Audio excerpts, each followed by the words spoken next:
Bonjour et bienvenue dans ce nouveau numéro de notre série de podcasts, le quart d'heure de la formation. Aujourd'hui, on vous parle d'une nouvelle formation qui répond parfaitement aux futurs besoins des entreprises. Elle s'adresse aux jeunes et aux adultes qui souhaitent allier travail manuel, de précision avec réflexion, logique et lecture de schéma. Cette nouvelle formation est le certificat de spécialisation production et réparation de produits électroniques, le CS PREL.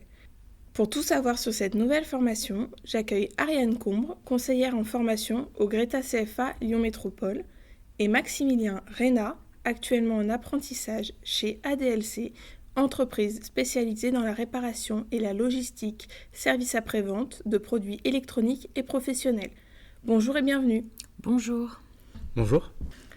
Ariane, avant d'entrer dans les détails, est-ce que vous pouvez nous expliquer qu'est-ce qu'un certificat de spécialisation ? Oui, il s'agit d'un diplôme de l'éducation nationale qui vient en réalité remplacer les mentions complémentaires. Il s'agit de formations courtes d'une année qu'on peut réaliser après un bac pro et parfois après un CAP. Les certificats de spécialisation, c'est des formations qui sont professionnalisantes et qui permettent vraiment de se spécialiser dans un métier donné. On peut les réaliser en alternance, donc via des contrats d'apprentissage ou à travers des stages en entreprise. Donc ce sont des formations qui conviennent très bien aux élèves qui ne se sentent pas encore prêts pour entrer dans le monde du travail et qui ont besoin d'acquérir de l'expérience professionnelle.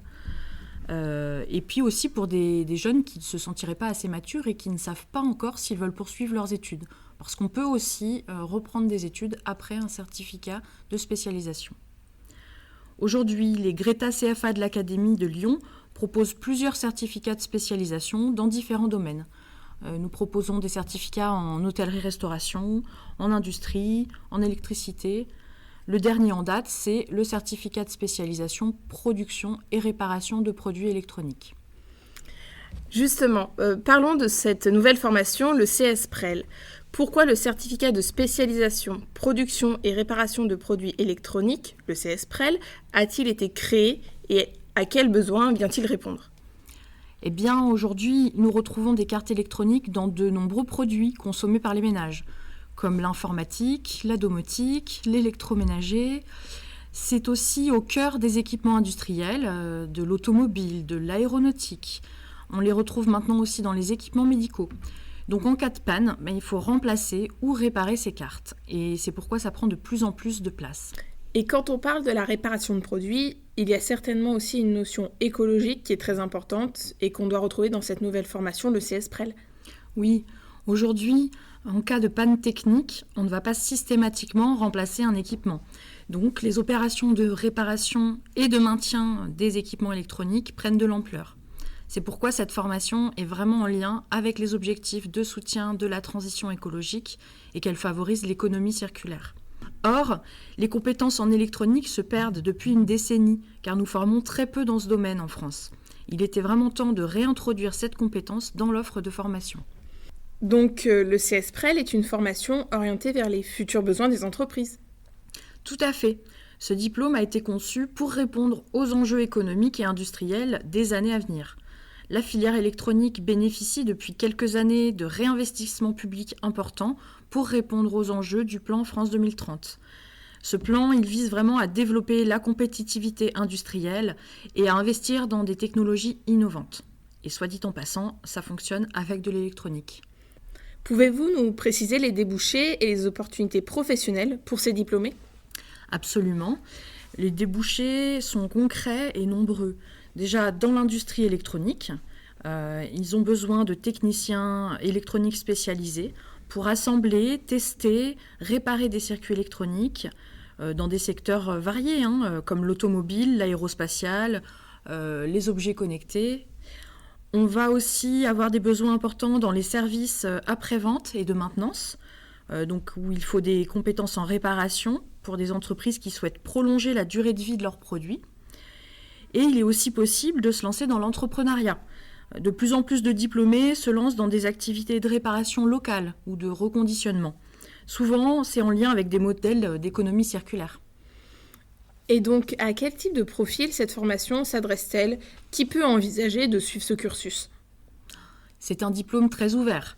Je dirais qu'il est idéal pour les jeunes diplômés d'un bac professionnel ou technologique qui souhaitent se spécialiser et surtout améliorer leur employabilité. Mais elle peut aussi intéresser des adultes en reconversion professionnelle qui sont attirés par les métiers techniques et la réparation. On a aussi parfois de jeunes diplômés qui viennent faire ce certificat de spécialisation pour acquérir une compétence complémentaire, une nouvelle corde à leur arc. La formation, de manière générale, elle s'adresse à des profils qui aiment comprendre et résoudre des problèmes techniques, qui sont minutieux, qui s'intéressent à la lecture de schémas, à l'utilisation d'appareils de mesure. Et puis, c'est aussi une formation qui intègre des compétences en informatique, puisqu'aujourd'hui, il est difficile de dissocier l'électronique de l'informatique. Très bien. Et vous nous avez parlé des adultes qui sont en reconversion professionnelle. Pour ces adultes qui seraient intéressés, comment peuvent-ils financer cette formation ? Alors, en dehors de l'apprentissage qui concerne effectivement les moins de 30 ans, les demandeurs d'emploi ou les salariés peuvent aussi intégrer cette formation. Il existe des financements spécifiques selon les statuts. Alors, par exemple, nous avons le projet de transition professionnelle qui concerne les salariés. Il est aussi possible pour chacun d'utiliser son CPF, son compte personnel de formation. Pour les demandeurs d'emploi, on peut envisager des contrats de professionnalisation ou bien des financements de la région, par exemple. Donc, il ne faut vraiment pas hésiter à contacter un conseiller du Greta CFA pour évaluer les possibilités de financement selon le statut de la personne. Merci beaucoup Ariane. Je donne maintenant la parole à Maximilien. Tu es actuellement en formation au Greta CFA, plus précisément en apprentissage, avec une partie importante chez l'entreprise ADLC. Peux-tu te présenter et raconter ton parcours ? Bien sûr, je m'appelle Maximilien.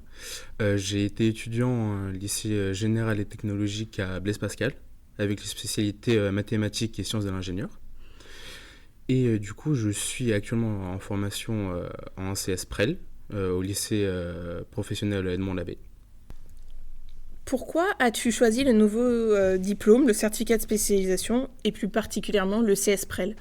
J'ai choisi la CS Prel tout simplement parce que c'était dans un domaine qui m'intéressait, donc l'électronique, et d'autant plus la réparation en électronique. Et de plus, j'ai vu que c'était en apprentissage et que du coup, j'aurais pu apprendre plus et sur le terrain directement en entreprise. Et du coup, comment se déroule une journée ou une semaine type pour toi, que ce soit les cours ou la pratique ? Et bien du coup, la semaine se passe en 2 temps. Un temps d'entreprise qui dure 3 jours du lundi au mercredi et un deuxième temps en cours, en centre de formation, du jeudi au vendredi. En contrat d'apprentissage, on a un contrat de 35 heures, et dans le contrat, les heures de cours sont comptées dedans. En ce qui concerne les matières, actuellement on a 3 matières. On a informatique, électronique et électronique de puissance. On a 4 heures en informatique, 6 heures en électronique et 6 heures en électronique de puissance. D'accord. Donc, si je comprends bien, ce sont essentiellement des travaux concrets, soit en atelier, soit en entreprise. C'est ça, oui.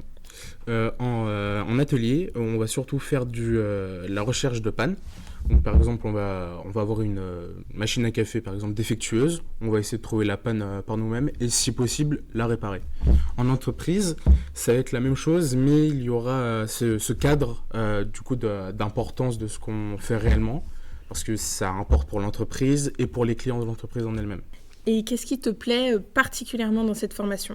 Ce qui me plaît dans cette formation, c'est de savoir d'apprendre et de savoir comment marchent tous les éléments, toutes les composants, les machines sur lesquelles je travaille, et aussi le système d'alternance 3 jours, 2 jours en semaine. Très bien. Et quels sont tes projets après l'obtention de ton certificat de spécialisation ? Eh bien, après le certificat, j'aimerais bien aller en GE2I, un BUT GE2I à Étudiant 1, donc génie électronique industriel. Et si possible, peut-être après ce BUT, continuer en master. D'accord. Et du coup, quels sont les débouchés une fois ce diplôme obtenu ? Après ce diplôme, on peut devenir technicien de maintenance. Et du coup, si on va chercher encore des études, après une sortie en master, ce serait plus ingénieur. Très bien. Merci Ariane et merci Maximilien pour cet échange très intéressant. Si ce podcast vous a plu et que vous êtes intéressé pour une formation certificat de spécialisation, production et réparation de produits électroniques, je vous invite à consulter le site web d'Egrita CFA de l'Académie de Lyon. Ce nouveau podcast se termine. Merci à toutes et à tous pour votre écoute. Je vous dis à bientôt pour notre prochain podcast du quart d'heure de la formation.